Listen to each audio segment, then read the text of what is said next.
concrete and steel casing, and then the drilling rig is deconstructed.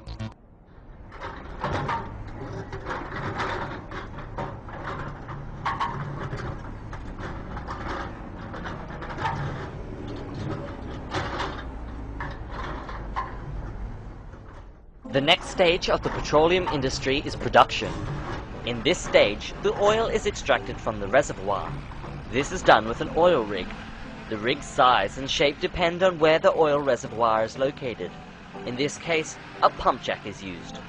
A motor turns two crank rods aided by counterweights, which are attached to a pitman arm, which is in turn attached to one end of what is known as the walking beam. The beam is centered on a pivotal point, and the circular momentum of the crank rods force it to rotate back and forth as it is pulled upon by the pitman arm. Attached to the opposite end of the beam is the horse's head, and attached to that is the bridle. As the head travels up and down with the movement of the walking beam, it pulls on the bridle, which is attached to a polished rod.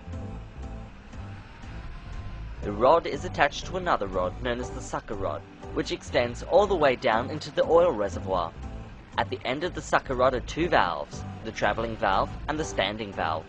These valves pump the oil up out of the ground as they move up and down with the momentum of the sucker rod. Once the oil is drawn to the surface, it then travels along a small pipeline to a collection plant. This is the end of the third stage of the petroleum industry. From the collection plant, the oil must be transported to a refinery.